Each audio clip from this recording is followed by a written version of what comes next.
जय श्री कृष्णा, जय श्री राधे। स्वागत है आप सभी लोगों का practically Bhagavad Gita live lesson series में, जहां हम एक श्लोक से टेंशन, डिप्रेशन, एंजाइटी जैसी प्रॉब्लम से कैसे छुटकारा पाएं, इस बारे में बात करें। लोगों को लगता है भगवत गीता से यहाँ हम लाखों रुपए की दवाइयां खा चुके हैं, लाखों रुपए अपने ऊपर खर्च कर चुके हैं इस डिप्रेशन से बाहर आने के लिए, हम तब भी ठीक नहीं हुए हैं और आप हमें फ्री में ठीक होने की बात कर रहे हैं। How it's possible? Yes, it is possible. आपको पता है, जिस समय भगवान श्री कृष्ण ने अर्जुन को भगवत गीता सुनाई, उस समय अर्जुन बहुत बड़ा ज्ञानी ध्यानी महात्मा नहीं था, वीर योद्धा नहीं था। उस समय वो एक मन से हारा हुआ इंसान था, जिसे टेंशन, डिप्रेशन ने घेर लिया था, जो युद्ध के मैदान में अपनों को देखकर डर रहा था, घबरा रहा था, टेंशन में आ रहा था कि वो कैसे लड़ेगा अपनों के बीच। अर्जुन ने टेंशन में आकर अपने हथियार छोड़ दिए, युद्ध के मैदान में खड़े होकर लड़ने से इनकार कर दिया।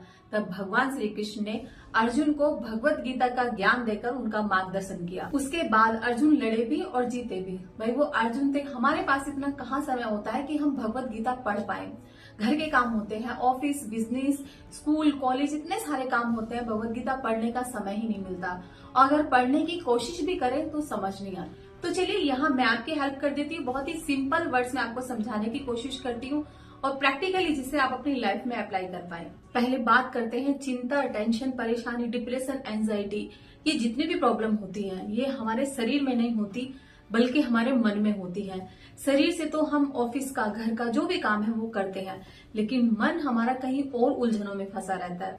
मतलब काम हम हाथों से कर रहे हो और मन हमारा कहीं और होता है, किसी और से सवाल पूछ रहा होता है कि तूने मेरे साथ ऐसा क्यों किया, तुझे धोखा नहीं देना चाहिए था, या मेरी किस्मत खराब क्यों है, मेरे साथ ही अक्सर ऐसा क्यों होता है।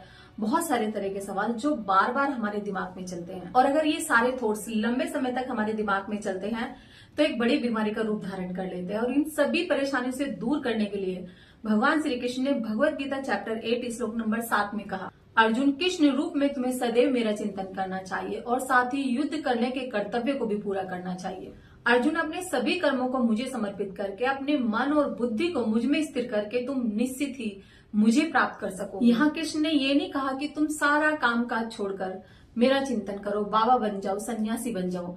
यहाँ कृष्ण ने कहा है कि जो भी काम कर रहे हो उस काम को करते करते नाम जप करो, मेरा चिंतन करो, मेरा स्मरण करो। जैसे एक महिला खाना बनाती है तो खाना बनाने के लिए हाथ बिजी रहते हैं, पर आपका मन, आपकी जिह्वा, आपके कान फ्री रहते हैं, उसे भी काम पर लगा दो।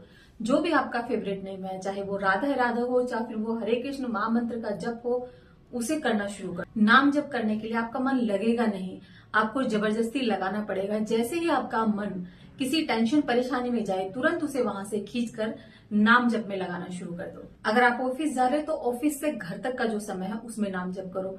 स्टूडेंट हो तो पढ़ने से पहले नाम जप करो। बिजनेस है, जो भी आपका ऑक्यूपेशन है, उसको करते करते समय निकालकर नाम जप करना शुरू करो।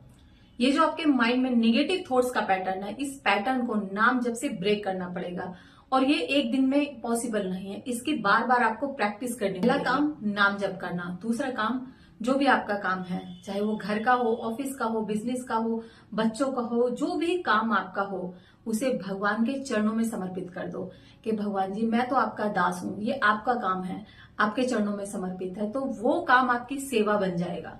अब देखो, हाथों से आपकी सेवा चल रही है और मन में आपका भगवान का सिमरन चल रहा है, नाम जप चल रहा है। इससे फायदा क्या होगा, मैं एक स्टोरी के जरिए आपको बताती हूँ। एक गांव में एक बुजुर्ग महिला रहती थी, जिसका बुढ़ापे में सबने साथ छोड़ दिया। वो अपने घर में अकेले रहती, अपने घर का सारा काम अकेले करती, पर जो भी काम करती थी वो भगवान का भजन करके करती थी। अपने हर काम को भगवान की सेवा मानकर करती थी।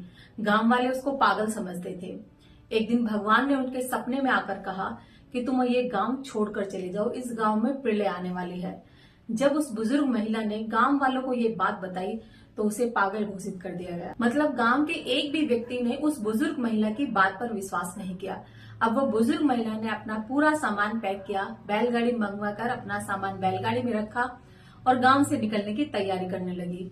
जैसे ही गांव से थोड़ा सा आगे गई, तभी उस बुजुर्ग महिला की आंख लग गई और तभी उसे भगवान के दर्शन हुए और भगवान ने कहा कि आपके घर में आपकी एक सुई रह गई है, वो सुई जिसे आप नित्य प्रतिदिन फूलों की माला बनाकर मुझे पहनाती हो।